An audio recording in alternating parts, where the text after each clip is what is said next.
Have you ever wished you could just click with anyone you talk to? Like, just imagine having these super insightful conversations where you understand each other on, like, a deeper level. Hmm. Well, today, um, we're going to dive into a book called Supercommunicators by Charles Duhigg. Oh, yeah. And it's all about, exploring the science behind those moments and, more importantly, how we can create them more often. It really is fascinating how Duhigg goes beyond just the surface of exchanging information, right? He goes into neuroscience and psychology and even hostage negotiation to reveal these secrets to building genuine connections through communication. Hostage negotiation. Well, that's not something you hear every day. So tell me, what are some of these secrets to becoming a super communicator? Well, one of the core ideas is that every single conversation you have is actually three different conversations happening all at the same time, like layers of an onion almost. Okay, I'm intrigued. So peel back those layers for me. I want to know Yeah. more. All right, so the first layer is the what's this really about layer. And this is sort of the practical level where, decisions are made. So think of what to have for dinner or who's doing the dishes or tackling a project at work. Okay, yeah. That one seems pretty straightforward. Yeah. What about the next layer? The next layer is the how do we feel layer. So this is focused on the emotions that are kind of simmering beneath the surface, all about whether people are feeling excited or stressed or maybe even a little frustrated. Right? Sometimes you can practically feel the tension, even if everyone is, being polite. Oh, absolutely. Yeah, it's like you can just sense the mood, even if no one's actually saying it out loud. So then what about that deepest layer, the core of that onion? So at the very heart of every conversation, there's the who are we layer. This one's all about how our identities and roles influence how we interact. Think about it. You communicate differently with your boss than you do with your best friend. Oh, that's so true. So we've got these three layers all swirling around in every conversation. How do we even keep track of all of them? And how does this even help us become better communicators? That's where Duhigg's matching principle comes in. To truly connect, you need to figure out which layer, which conversation is most important at that moment, and then match it. Right. It's not about mimicking, but about understanding and responding to the core need driving that conversation. So instead of just listening to the words, I need to tune into whether someone is looking for logic, a plan of action or empathy Mhm. and a listening ear, or maybe even some affirmation of who they are in that moment. Exactly. If someone is venting about a frustrating day and you jump into problem-solving mode, you've probably missed the mark. Yeah. Maybe what they really need is for you to acknowledge their feelings to show that you understand their experience. Yeah, that makes a lot of sense. It's about speaking to the how do we feel layer instead of jumping right into that what's this really about solution.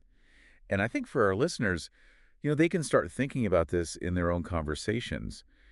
Is the person you're talking to looking for a solution or emotional validation or something else entirely? Yeah, that's a great point. Becoming aware of these layers is really the first step Yeah. to becoming a more effective communicator. And the amazing thing is, when you get this matching right, something incredible happens in our brains. Okay, now we're getting into the good stuff. Tell me more. Our brains actually start to sync up. It's called neural entrainment. And there are studies that show that, when people truly connect, everything from their breathing to their emotional responses starts to mirror each other. It's like an invisible dance between the two nervous systems. So you're saying when we click with someone, we're literally on the same wavelength. Yes, and this isn't like some magical ability that only a select few possess. You can actually encourage this brain syncing by actively listening, showing empathy, and matching someone's energy level. Wow. So it's not just about what we say, but how we say it, like our tone of voice, our body language. It all plays a role. Absolutely. And Duhigg goes even deeper by highlighting the power of questions. Supercommunicators don't assume they know what someone wants or needs, they ask. I can definitely see how it's so easy to get caught up in your own head and forget to really listen to what the other person is saying. We often go into conversations with a script in mind. But to build true connections, you need to be curious about the other person's world. So ditch the script and embrace curiosity. Got it. So what kinds of questions are we talking about here? Instead of basic factual questions like, where do you work? Or, what did you do today? Try asking open-ended questions that tap into beliefs and values and experiences. Things like, what do you enjoy most about your work? Or what was the highlight of your day? Ah, I see the difference. It's about inviting someone to share their inner world, not just their external facts, right? And that can lead to more revealing responses, creating space for vulnerability and a deeper connection. But is communication always about emotions? What about those times when logic and facts are key to getting your point across? That's a great question. And Duhigg talks about two different kinds of logic at play in conversations: the logic of costs and benefits, and the logic of similarities. Okay, break those down for me. All right. So the logic of costs and benefits is all about rational decision making. You weigh the pros and cons, you look at the data, and you choose the option that makes the most, logical sense. Like when you're deciding on a new phone and you're comparing the features and the prices and reading reviews. Exactly. But sometimes persuasion relies on something entirely different: the logic of similarities. This is where we connect through shared values, experiences, emotions. Think about how much more convincing a friend's personal recommendation is than just reading the, product specs online. Yeah, it's like that saying, data tells, but stories sell. This is really making me think about how I approach those tough conversations where you really need to get someone on your side. Right. And one of the things that makes stories so powerful is vulnerability. When someone shares their feelings openly, we're more likely to do the same, which creates a deeper connection. So showing a bit of vulnerability can actually make you a stronger communicator, not weaker. Absolutely. It creates trust and authenticity, which can be incredibly persuasive. This is all seriously fascinating. I mean, we've covered those three conversations and the matching principle and the power of questions and the logic similarities. Is there anything else we should know before we jump into how to actually put all of this into practice? There is one more thing. Duhigg highlights a set of 36 questions that are scientifically proven to create closeness between strangers. He calls it the fast friends procedure. Wait, 36 questions to instant friendship? Sign me up. What kind of questions are we talking about? Well, the questions range from lighthearted ones like, would you like to be famous? In what way? To deeply personal ones like, of all the people in your family, whose death would you find most disturbing? Wow, that escalated quickly. So, are you saying we should be peppering everyone we meet with these questions? Maybe not every conversation, but the fast friends procedure illustrates the types of questions that foster vulnerability and connection, right? Okay. It's not about memorizing a list, but understanding the underlying principles. For instance, one question asks, what would constitute a perfect day for you? Hmm. Another prompts you to describe a time you felt grateful. Notice how these questions encourage people to open up and share their values and aspirations. You're right. Yeah, it's not about turning every interaction into a therapy session, but about using these principles to make those conversations more meaningful. So no quizzing strangers at the coffee shop, but Yeah. taking these principles and applying them thoughtfully, right? Exactly. In our everyday interactions. Okay, what about those nonverbal cues we talked about earlier? We're going to dive into those next. Absolutely. We'll explore the power of those unspoken signals in our next segment. We often get so caught up in the words we say, but those unspoken signals, those can be just as important.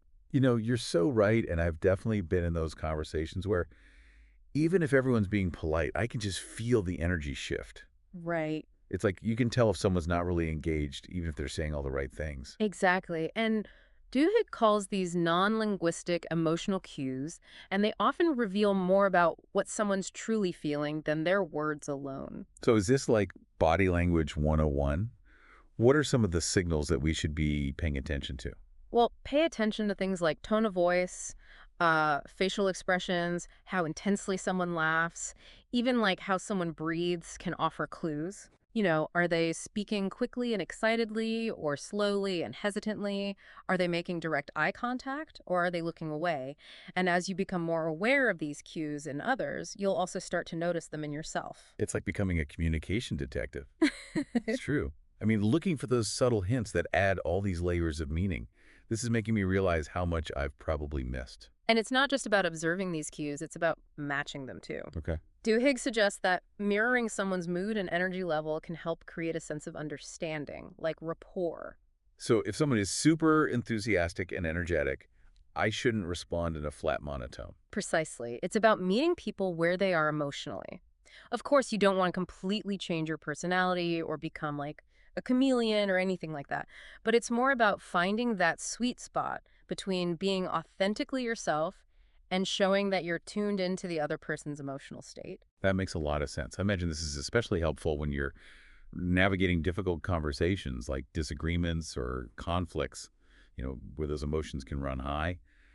How can we use these techniques to keep those situations from getting out of control? Well, you hit on a crucial point because Duhigg dedicates a whole section of the book to, using these principles for conflict resolution. And one of his key insights is that every fight has two layers. The surface issue, what you're seemingly arguing about, and then this deeper emotional conflict that's driving it. Okay, that's making me think about some of my own, shall we say, less than graceful arguments. So let's say you and your partner are fighting about whose turn it is to do the dishes. What might be going on beneath the surface? Perhaps one person is feeling unappreciated or overwhelmed, or maybe there's a sense that the division of labor isn't fair. It's rarely just about the dishes themselves. It's true. It's about those unmet needs and unspoken feelings that are just fueling the fire. Exactly, and that's where that matching principle comes back into play, right? Instead of trying to win the argument, shift your focus to understanding the other person's emotional experience. That's easier said than done, especially when you're feeling frustrated or angry in the moment. How do you put on that empathy hat in the heat of the moment? One technique Duhigg recommends is called looping for understanding, and it's essentially a way of proving to the other person that you're truly listening and trying to see things from their perspective. Okay, how does looping actually work? It's pretty straightforward. You start by asking clarifying questions to make sure you understand what they're saying. Then you summarize what you heard, in your own words, and then you check in. So you're feeling overwhelmed because it seems like the chores aren't being shared fairly. Is that right? It's like you're creating this feedback loop, right, to make sure you're both on the same page. And by repeating back what they said, you're showing that you're really making an effort to understand. Mm. Can something this simple really de-escalate a conflict? It's not a magic bullet, but by slowing down the conversation, acknowledging feelings, and making the other person feel heard, you create space for a more productive dialogue. This reminds me of some of the research on how happy couples navigate disagreements. Yeah, I've always wondered if happy couples simply fight less or if they just fight differently. According to Duhigg's research, happy couples definitely fight differently. And one of the key differences is in how they approach the concept of control. So we're not just talking about who controls the remote. No, it's deeper than that. Duhigg found that unhappy couples try to control each other, while happy couples focus on controlling their own emotions, the environment, and the boundaries of the disagreement. Mhm. They might take breaks when things get heated, use I statements to express their feelings without placing blame, and even set ground rules for disagreements. It's like they're creating a safe space for the conflict so it doesn't, spill over into the entire relationship. It makes sense. Because if you're a happy couple, you're trying to keep the fight as small as possible and not let it escalate into a battle about, the whole relationship. Right. You're choosing your battles wisely and focusing on resolving the specific issue at hand. Exactly. And remember, even in the midst of conflict, vulnerability can be such a powerful tool. Sharing your feelings and experiences helps build empathy and connection, even when you disagree. It sounds like Duhigg is saying that becoming a super communicator isn't just about learning these skills, but it's about cultivating emotional intelligence, self-awareness, and a foundation of trust and vulnerability. This is making me rethink what communication is all about. That's the beauty of Duhigg's approach. He weaves together brain science, relationship dynamics, and conflict resolution into this holistic framework for becoming a better communicator. So far we've explored the what's this really about and the how do we feel layers of conversation. How does that third layer, the who are we conversation, factor into effective communication? Oh, that's a great transition because the who are we conversation can be the trickiest of them all because it delves into this complex world of social identity and how our roles in the world, shape our interactions. So we're talking about things like race, gender, age, profession, even political affiliations. I mean, these can be pretty sensitive topics to talk about sometimes. It can be challenging, absolutely, but avoiding these conversations, isn't the solution. Duhigg argues that acknowledging and exploring our multiple identities, both individually and collectively, is essential for true understanding and connection. I get how important this is, but how do we even begin to have those conversations without it turning into, like, a debate or making people feel uncomfortable? Duhigg offers some practical guidance for navigating these conversations more skillfully. One of his key points is to steer clear of generalizations and focus on personal experiences. Right. Instead of saying, all men are like this or women always do that, share specific anecdotes and observations from your own life. It's about making it personal and relatable and human.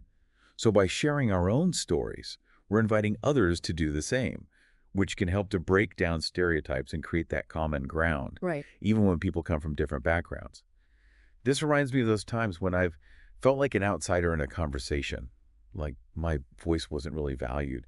And I think Duhigg calls this identity threat, right? Yes, and it's a powerful concept. Identity threat is that feeling of not belonging, of being judged or excluded because of your social identity, and it can just completely shut down communication. Think about being in a meeting where everyone seems to have the same background and you're hesitant to speak up because you don't want to like rock the boat or be Yeah. seen as different. It's something many of us have experienced. Yeah, it's like that feeling of being the only one in the room who doesn't get the joke. Right. It can be incredibly isolating.